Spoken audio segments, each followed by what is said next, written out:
कटहल का अचार। एक बार की बात है, गोपालगंज नामक गांव में मोहन नाम का व्यक्ति रहता था। मोहन शहर में सभी घरों में जा जाकर कटहल का अचार बेचता था। उसका कटहल का अचार बहुत ही फेमस था। उसके जैसा कटहल का अचार पूरे शहर में कोई भी नहीं बना पाता था। मोहन के घर पर उसकी एक पत्नी रमा और एक लड़का था। एक दिन मोहन अपने घर पर अचार बना रहा था। अरे सुनती हो, कहाँ हो? हाँ जी, बताइए। आज मैं तुम्हें एक बात बताना चाहता हूँ। आज अचानक से? मुझे क्या बात पता नहीं आपकी? देखो, ये कोई मजाक नहीं है। मैं सच में तुम्हें आज हमारे अचार बनाने के तरीके के बारे में बताना चाहता हूँ। वह तो मुझे सब पता है कि आप अचार बनाते हो और इसे शहर में जाकर बेचते हो और हमारा अचार बहुत ही फेमस है। देखो, मैं चाहता हूँ कि तुम भी अब अचार बनाना सीख लो। मैं क्या करूँगी अचार बनाना सीखकर? मैं अपने घर के काम से ही खुश हूँ। देखो, अगर मुझे कभी कुछ हो गया तो उसके बाद कोई तो होना चाहिए जिसे ये अचार बनाना आता हो।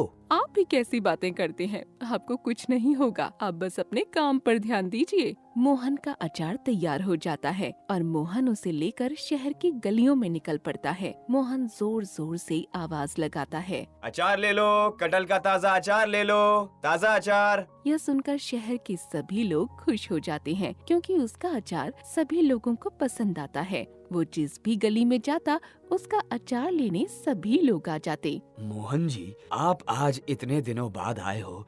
हम आपका रोज इंतजार करते हैं। बाबूजी, मैं तो हर रोज आता हूँ। लगता है आप ही कहीं गए हुए थे। मोहन जी, आप इतना अच्छा अचार कैसे बना लेते हो? बस बाबूजी, जैसे हर कोई बनाता है वैसे ही मैं बनाता हूँ। पर ये सुनकर अच्छा लगता है कि लोगों को मेरा अचार काफी पसंद आता है।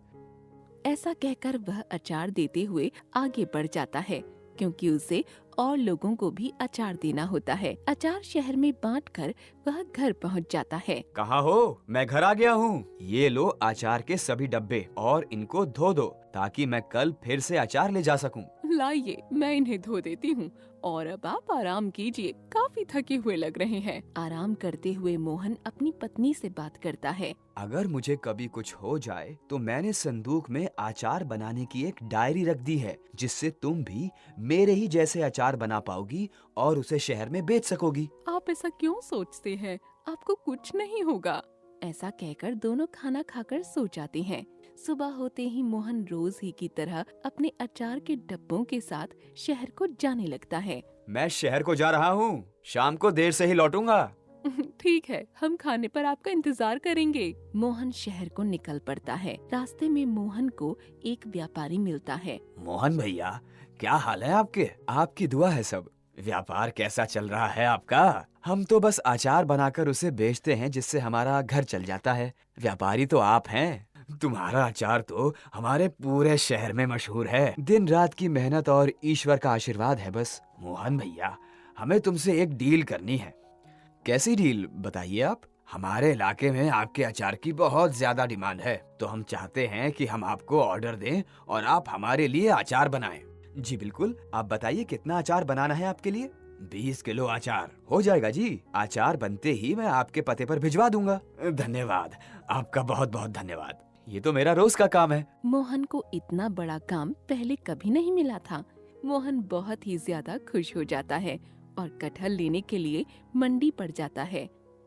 अरे भैया, जरा कटहल देना। कितने चाहिए भैया? 15 किलो दे दो। भैया जी, लगता है आपको कोई अचार का बड़ा काम मिला है। हाँ भैया, कोई बड़े व्यापारी हैं, उन्हें अचार चाहिए, तो उन्हीं के लिए सब तैयारी चल रही है। मोहन मंडी से कटहल लेकर घर की तरफ जाता है। अचानक से सामने से एक बहुत ही तेज रफ्तार में एक ट्रक आता है और मोहन को कुचल देता है। मोहन की उसी समय मृत्यु हो जाती है। मोहन की पहचान के लोग उसे उसके घर ले जाते हैं। उन व्यक्तियों में गांव का एक बुजुर्ग आदमी रामपाल मोहन के घर उनके बच्चों को समझाने जाता है। भाभी जी, आप घर पर ही हैं? नमस्ते भैया जी।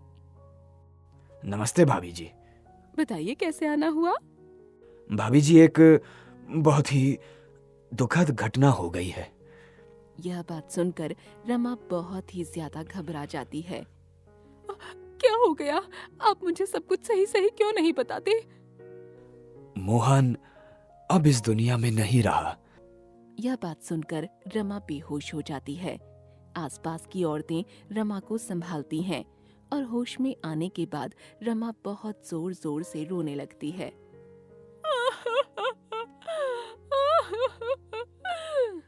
मोहन के घर में शोक का माहौल हो जाता है।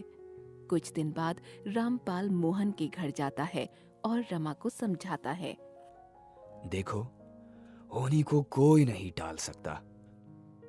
हाँ भैया, आप सही कह रहे हैं। सब अचानक हो गया।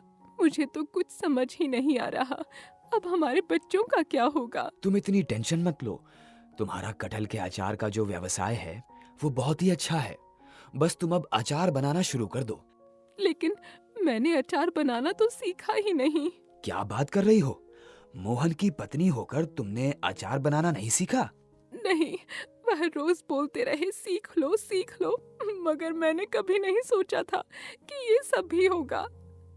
तो तुम ये बताओ, अब तुम लोग अपने परिवार का पालन कैसे करोगे? पता नहीं अब क्या होगा। यह सब सोचकर रमा बहुत ही ज्यादा दुखी हो जाती है। तब रमा को याद आता है कि मोहन ने उसे एक बार बताया था कि संदूक में एक डायरी है जिसमें कटहल के अचार बनाने की विधि लिखी है। मुझे याद आ गया, मोहन मुझसे कई बार कहा करते थे कि अगर कभी भी मुझे कुछ हो जाए तो संदूक में एक डायरी रखी है जिसमें अचार बनाने की विधि लिखी हुई है। रमा अंदर जाती है और पुराने संदूक को ढूंढती है तो देखती है उसमें एक डायरी होती है। वहाँ डायरी में विधि को वह पढ़ना शुरू करती है। रमा उस किताब में लिखे हुए हिसाब से अचार बनाना शुरू करती है। अचार बनने के बाद अपने बेटे से कहती है, बेटा देखो यह अचार कैसा बना है। माँ, इसमें वैसा स्वाद नहीं आ रहा जो अचार पिताजी बनाते थे। बातों ही बातों में रवि अपनी माता को एक बात बताता है। माँ, जब पिताजी अचार बनाते थे तो अंत में उसमें एक चीज डालते थे। मैंने उसे देखा तो है, पर मुझे उसका नाम नहीं पता। याद करने की कोशिश करो बेटा, नहीं तो हमारा अचार कोई नहीं खरीदेगा। रमा अपने बेटे को हर सामग्री दिखाती है जो अचार बनाने के लिए उसके पिताजी ने रखी होती है, परंतु रवि को वह चीज नहीं दिखती जो उसके पिताजी अचार बनाने के अंत में डाला करते थे। रमा परेशान हो जाती है और रवि अपने खेलों में मस्त हो जाता है। हे भगवान, पता नहीं रवि के पिताजी ने वह चीज कहाँ रखी होगी। खेलते खेलते रवि को वह डिब्बा दिखता है जिसमें वह चीज रखी होती है। वह अपनी माँ को आवाज लगाता है, माँ, देखो, मुझे वो चीज मिल गई। कहाँ है, मुझे दे। रमा उसे थोड़ा थोड़ा अचार के ऊपर डालती है, फिर उसे चखती है। अरे, यह तो बिल्कुल वैसा ही है जैसा कि मेरे पति बनाया करते थे। माँ, क्या ये अचार वैसा ही बना है जैसा पिताजी बनाते थे? हाँ बेटा, बिल्कुल वैसा ही बना है। रमा खुश हो जाती है और अचार को सभी डिब्बों में डालकर शहर की ओर चली जाती है। शहर पहुंचकर वह सभी लोगों को अचार देती है। लोगों को भी यह अचार बिल्कुल वैसा ही लगता है जैसा मोहन बनाता था। इस तरह से रमा और उसके बच्चे फिर से मशहूर अचार बनाना शुरू कर देते हैं। हेलो दोस्तों, नई नई कहानियाँ देखने के लिए हमारे चैनल को सब्सक्राइब जरूर करें। हमारी इस कहानी को लाइक करें और अपने दोस्तों के साथ शेयर जरूर करें।